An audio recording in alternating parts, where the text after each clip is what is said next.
Hiya, welcome, welcome, Dr. Allison JK here. Really pleased that you made it here. And so, how you doing? It's a really incredible time here. We're under the auspices of the full moon on February 1st, and it's going to start giddying up with the Chinese New Year on the 17th.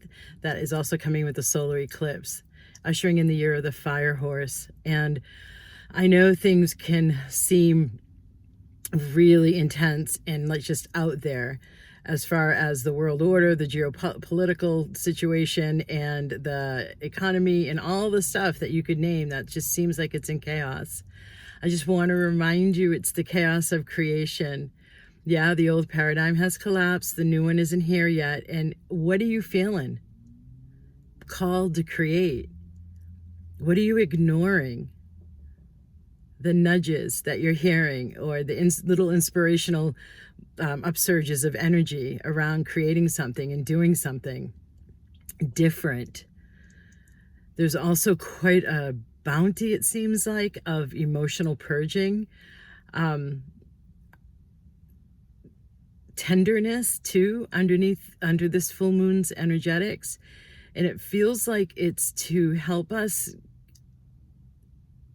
do a further refinement of the release that we did in the year of the snake 2025, before we really start kicking in to this next phase, that the next new moon, the next lunation, because we're at the culmination of the previous new moon. Yeah, it's the full moon. Before the next new moon comes in, that really begins to usher in the energies that are gonna feel different this year. I know February is meant to be, like, when I look at the energetics of the year, February is a peak month. It's a big month. So I really want to help us all maximize what we can do, choose, be, and create in these supportive energies. They're really, I don't know about you, and there's a general energetic as our vibrational backdrop that the cosmos is inducing us to feel. And I mean, that's been, if you follow along all of the different alignments, which I have been doing during this 20-year window of 2012 to 2032, humanity's greatest evolutionary leap, clearly the cosmic alignments of the planets are helping us. And so one of the key things I'm always doing is helping align everybody's who's working with me systems, subtle energy and consciousness, to these higher potentials and to the new that's coming in, whilst being here in a body, and being embodied on the planet, helping to create the new golden era. And so I am in this space of really, the creative juices are flowing more than ever, and they're just clearly communicating to me about how much it's an up-leveling time and moving into this new space. And that's an interesting thing to do and be challenged by, because you don't know what it's going to look like, right? And so there's a lot of trust and faith and even confidence involved in the following of your intuition and the following of your nose, and just allowing your higher self and the nudges and the pulling of the universe. And this depends too on how much work you've done on your consciousness and your energy, because you might not feel the intuitive pulls as much. You may still be really in the doubting stage, where you have a lot of debate in your self-talk.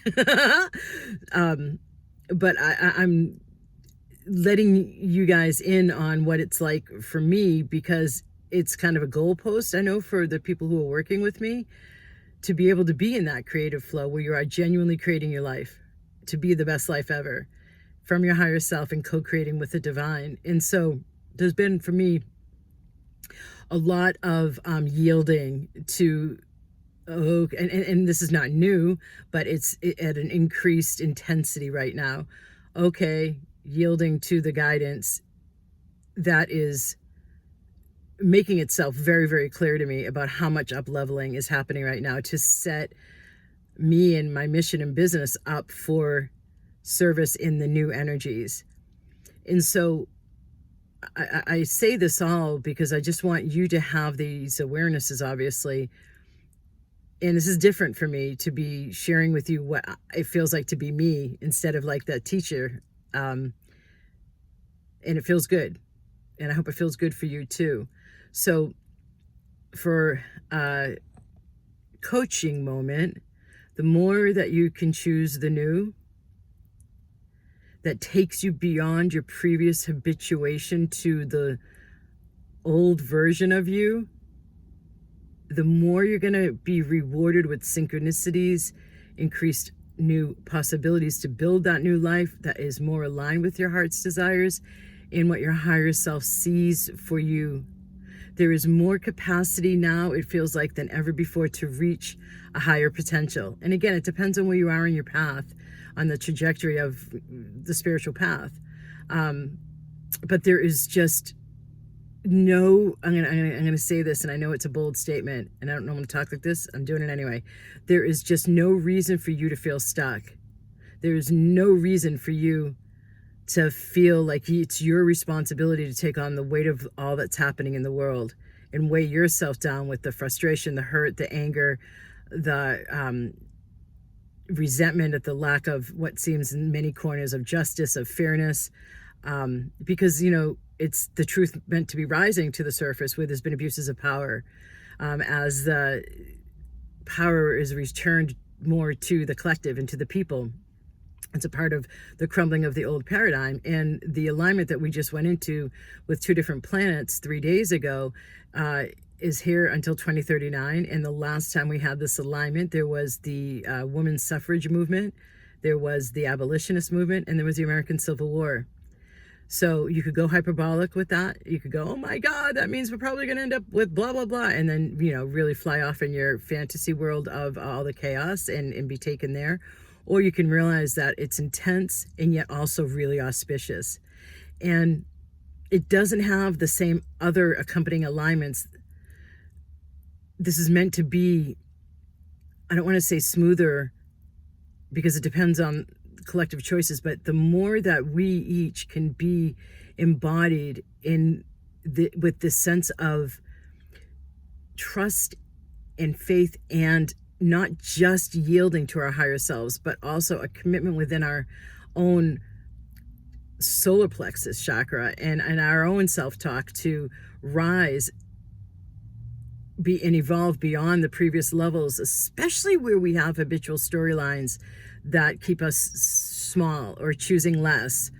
I'm not saying stuck, am I? But I'm saying that just cause you to pull back from the rising. So I trust that there's something in here for each of you. And yeah, namaste. Hey, feel free to share this because I think it's going to help, obviously, other people to make more sense of the times we're in, and more voices for the now and the future in that positive bend will help counteract the other voices that are not saying stuff like this, but are in the, you know, gloom and doom. But it's also going to help each of us hold and build that new era with more grace and ease, the more people that are feeling grounded and trusting and hopeful, because there is just no reason to be anything other than hopeful with what all that's coming, and we are co-creating it, right? So the more that you can engage in increased self-mastery over your self-talk and over your choices, so that your choices are the higher ones, like I've been talking about, we're creating a better and better and better outcome. In fact, I'm going to share one last thing with you. One of my trusted colleagues says that the predictions were, and she's one of the fellow colleagues tracking this greatest evolutionary leap of humanity, our spiritual awakening times, 2012 to 2032. We are ahead of the curve, and that the expectation at the beginning of this 20-year window was that we would all, now please bear with me, I don't normally use this language, we would all, air quotes, go 5D, but we're meant to be reaching 7th dimensional now with the trajectory we're on, because so many of us have done so much great work. So how's that for some good news? Enjoy the full moon. Blessings.